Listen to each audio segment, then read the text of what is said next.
Hello दोस्तों, course और career के इस वीडियो में आपका एक बार फिर स्वागत है। आज हम बात करेंगे क्लिनिकल साइकोलॉजी के बारे में। एक ऐसा टॉपिक जो बहुत ही ज़्यादा डिमांडिंग रहा है और बहुत ज़्यादा कंफ्यूजिंग भी है।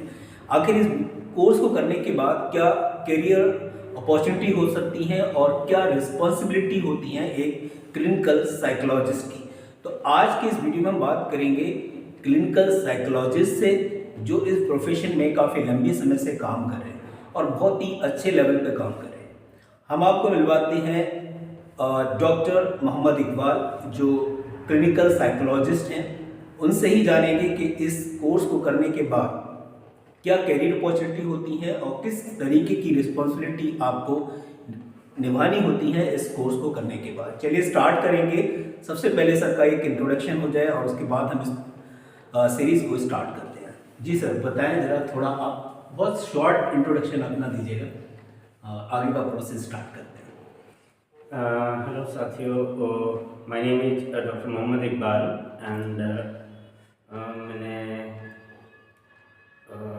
अपना क्लिनिकल साइकोलॉजी में कोर्स 2008 में कंप्लीट किया था, 2008 में, and since then I am in this profession and I have worked in various institutes, reputed institutes, for the benefit of these patients who are having a mental disorder.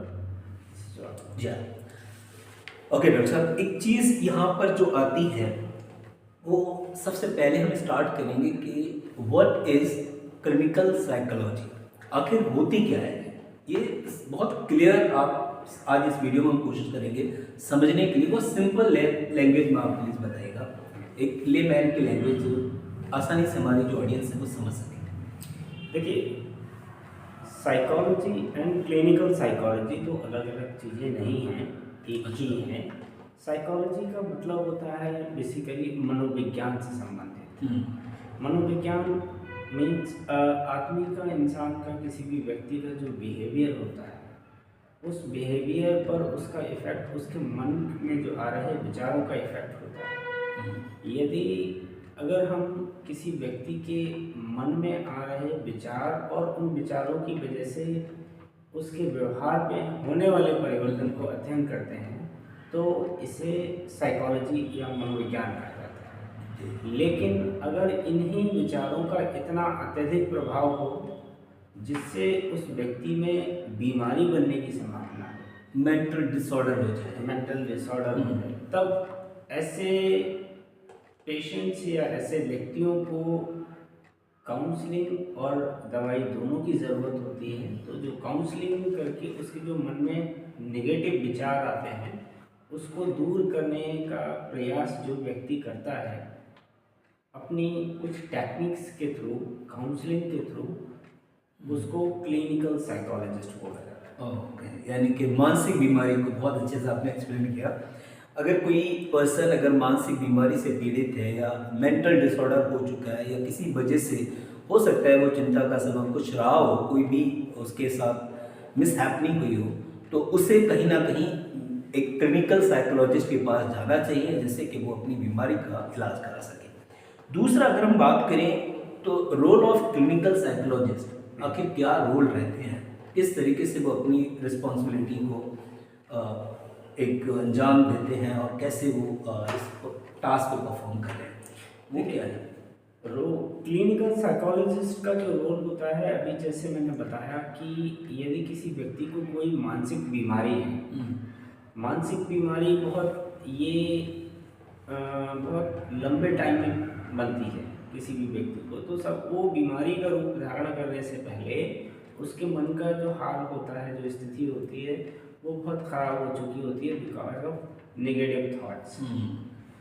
बहुत बीमारियाँ ऐसी हैं, मानसिक बीमारियाँ कुछ, जैसे कि anxiety, depression, bipolar disorder, schizophrenia, साइकोसिस, बहुत सारी ऐसी बीमारियाँ हैं। These are type of mental disorder. So इसमें उसके मन में जो नेगेटिव विचार आ रहे होते हैं, तो उन नेगेटिव विचारों को आइडेंटिफाई करना, क्योंकि कोई भी इंसान जिसकी मनोस्थिति ठीक नहीं होती है उसे ये नहीं पता होता है कि कौन सा सही विचार, कौन सा गलत विचार। किस विचार की वजह से, किस ख्याल की वजह से, किस थॉट की वजह से उसके बिहेवियर में बहुत ज़्यादा दिक्कत हो रही है। तो हमारा रोल होता है उसके निगेटिव थॉट्स को आइडेंटिफाई करना, और उसके अलावा उन थॉट्स को पॉजिटिव थॉट्स में कैसे कन्वर्ट किया जाए, वो हम पेशेंट्स को डिफरेंट टेक्निक्स कहते हैं। उसमें कुछ टेक्निक्स होती हैं जैसे CBT कॉमनली कहलाती है, कॉग्निटिव बिहेवियर थेरेपी कहलाती है, ERPs कहलाती है, ESPs कहलाती हैं। तो बहुत सारी they are different various techniques. अच्छा, तो अगर हम बात करें मेंटल डिसऑर्डर या मानसिक बीमारी की, जी, तो इसमें अगर हम बात करें कि व्हाट आर डिसीज, है ना, जो बेसिकली साइकोलॉजिस्ट को का रोल केयर करनी होती है या उनका रोल उनको प्ले करना होता है, तो किस तरीके की बीमारियां उसको देखनी होती हैं? देखिए वैसे एक साइकोलॉजिस्ट के का तो जो फील्ड होता है वो बहुत ही वास्ट है, बहुत बड़ा होता है। बीमारी के अलावा भी कुछ ऐसी प्रॉब्लम्स होती हैं, व्यक्तियों के व्यवहार में परिवर्तन होते हैं जिनको ठीक करने के लिए दवाओं की ज़रूरत नहीं होती है। हालांकि वो भी एक मानसिक बीमारी में ही होती हैं, बिहेवियरल चेंजेस होते हैं, तो उसको ठीक करने के लिए दवाओं की ज़रूरत नहीं होती है। केवल एक साइकोलॉजिस्ट पेशेंट की या उस व्यक्ति की काउंसलिंग करके, उसके साथ में काम करके उसको चेंज किया जा सकता है। जैसे कि ये बच्चों में बहुत सारी बीमारियां होती हैं। कुछ बच्चे बहुत ज़्यादा जिद्दी होते हैं, छोटे बच्चे होते हैं जिद करते हैं, जिद्दी बच्चे होते हैं, बहुत गुस्सा करते हैं, और उसमें बच्चों में कुछ जो टेक्निकल नेम्स हैं, कुछ प्रॉब्लम जैसे ADHD होता है, attention deficit hyper activity disorder होता है, और डिसलेक्सिया है, ऑटिज्म है, बहुत सी ऐसी प्रॉब्लम्स हैं। उसके अलावा अगर एडल्ट्स में हम बात करें तो सिर्फ मानसिक बीमारी में ही नहीं, इन जनरल भी अगर किसी के व्यवहार में थोड़ा सा परिवर्तन आता है, और फॉर एग्जांपल किसी का सेक्सुअल ओरिएंटेशन चेंज हो रहा है, मान लीजिए होमोसेक्सुअलिटी की तरफ, अभी वो हेटेरोसेक्सुअल है, एक लड़का है या एक व्यक्ति है, वो पुरुष है और पुरुष की तरफ अट्रैक्ट हो रहा है, इसको होमोसेक्सुअलिटी बोलते हैं, तो सेक्सुअल ओरिएंटेशन में आता है। तो उसका ये व्यवहार में परिवर्तन हो रहा है, तो इसको भी जो है काउंसलिंग के थ्रू, CBT के थ्रू चेंज किया जाता है। और अच्छा, इसमें डॉक्टर साहब एक चीज़ मैं जहाँ तक मैं देखता हूँ, क्योंकि मैं भी टीचिंग फील्ड से रिलेटेड हूँ, तो मैंने कई बच्चों को देखा है दिल्ली में, और अभी भी मेरे पास एक बच्चा रहता है जो हाइपर एक्टिव, और हाइपर एक्टिव होने के बाद साथ साथ उसमें एक चीज़ और भी थी, वो कंसंट्रेशन नहीं कर पा रहा था। तो ये जो दोनों चीज़ें हैं, और कई सारे बच्चों में मैंने देखा है, दिल्ली नोएडा में मैं रहा हूँ कई साल, मैंने ऑब्जर्व किया है, इस तरीके के बच्चों को क्या हम कह सकते हैं कि वो भी मेंटल डिसऑर्डर का शिकार हैं, या कैसे इनको अगर सही किया जाए, किस तरीके का ट्रीटमेंट दिया जाए?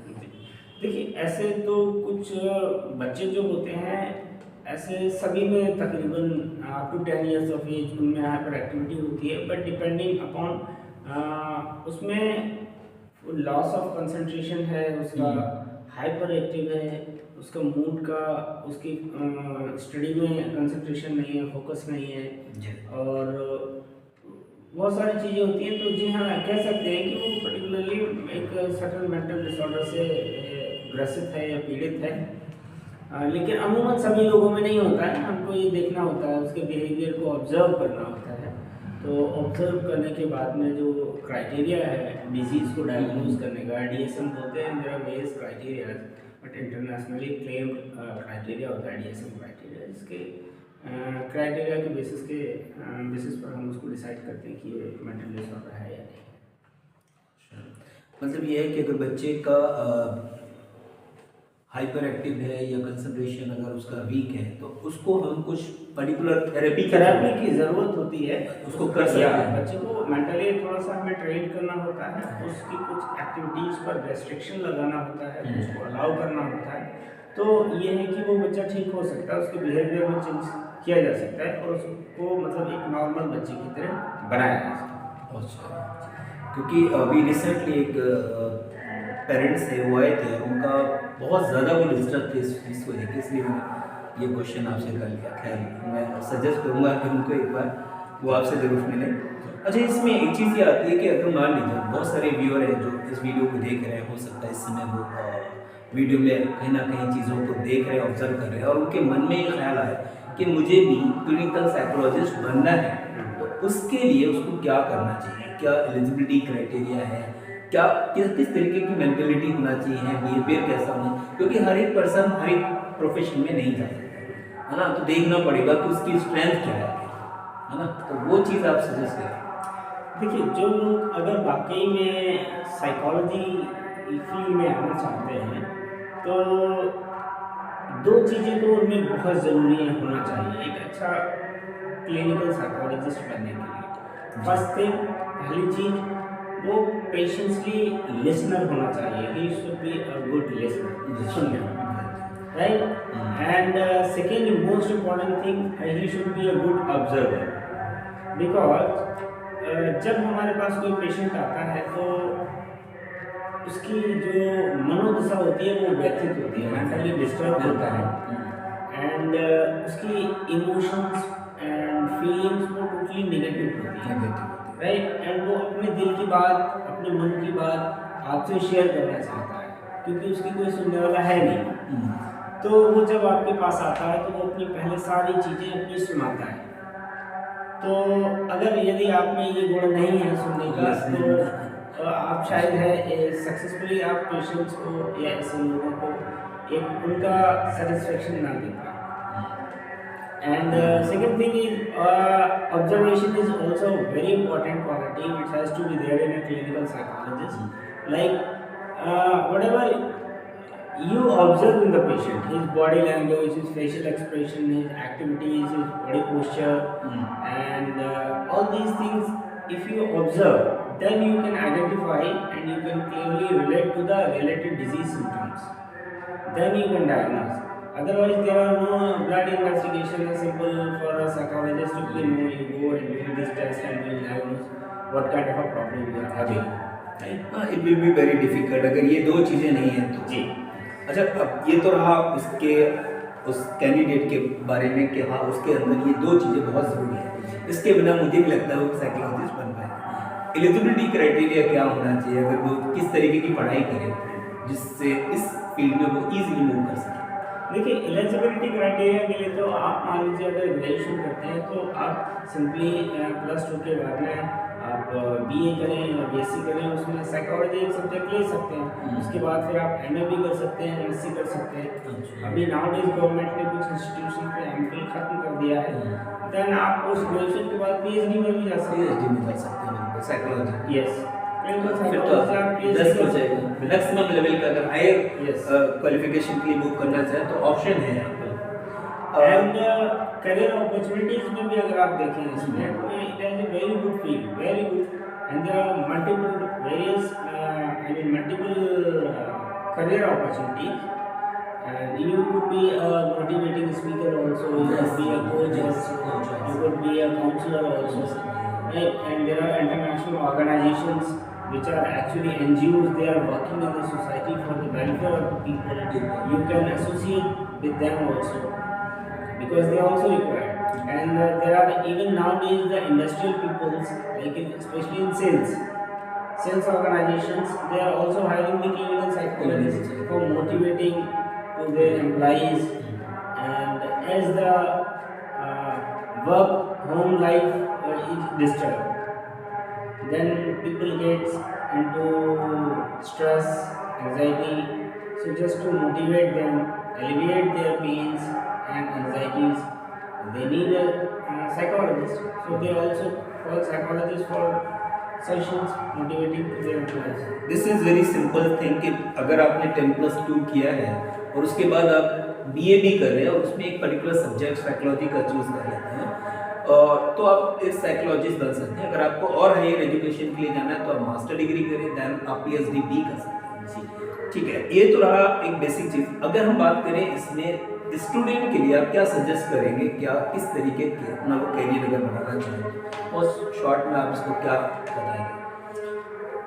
स्टूडेंट्स के लिए देखिए जनरली है ये, आपकी अगर हॉबी है, आपको इंटरेस्ट लगता है, पहली चीज़ तो ये है कि आपको साइकोलॉजी के बारे में जानना चाहिए। अगर आप उसी सब्जेक्ट के बारे में जानेंगे नहीं, आप फिर आपके अंदर एक मोटिवेशन या इंटरेस्ट नहीं पैदा होगा। और ये बेसिकली सब्जेक्ट ही इंटरेस्ट एंड पैशन का है. If you are more passionate for this field then you could be a good psychologist, and otherwise no, I would not suggest. And if you have a passion about this, then you should come, because whatever is required in this, you need to handle the person who is not mentally stable. So first you should be mentally highly stable so that you can attend, you can entertain, or you can help to the mentally unstable person. I think मुझे लगता है कि बाकी other profession से comparison में अगर देखें तो ये ज़्यादा मुश्किल है, क्योंकि आपको ऐसे लोगों से डील करना है जो कंप्लीटली मेंटली डिसऑर्डर. Yes. है ना. तो इसमें डिफिकल्ट है थोड़ा सा, बट क्या है कि आपके अंदर ट्रैक्स, आपके अंदर गर्ड्स स्किल्स होने चाहिए. एंड वो जब बच्चा पढ़ता है, हम लोग सीखते हैं, उसके बाद में फिर we also work with those patients. तो इनिशियली धीरे धीरे सारे स्किल्स आ जाते हैं how to handle these people. ये तो बहुत अच्छा से आपने चीज़ों के एक्सप्लेन कर दिया. मुझे उम्मीद है कि जो भी हमारे व्यूअर हैं वो समझ पाएंगे कि क्लिनिकल साइकोलॉजी क्या होती है. अगर आप क्लिनिकल साइकोलॉजिस्ट बनना चाहते हैं तो आपको किस तरीके का अपना बिहेवियर रखना है, क्या एलिजिबिलिटी क्राइटेरिया रहेगी, क्या कैरियर अपॉर्चुनिटी है, सारी चीज़ें इस वीडियो में हमने कवर किया है. फिर भी आपकी कोई क्वेरी हो, कोई डाउट हो तो आप हमें कमेंट कर सकते हैं. उम्मीद है कि ये वीडियो आपको लिए बहुत ही हेल्प करेगा अगर आप इसको फॉलो करते हैं तो. नेक्स्ट वीडियो में हम फिर एक और टॉपिक के साथ डिस्कस करेंगे, एक और प्रोफेशनल के साथ आपके लिए ये वीडियो रहेगा. तब तक के लिए शुक्रिया.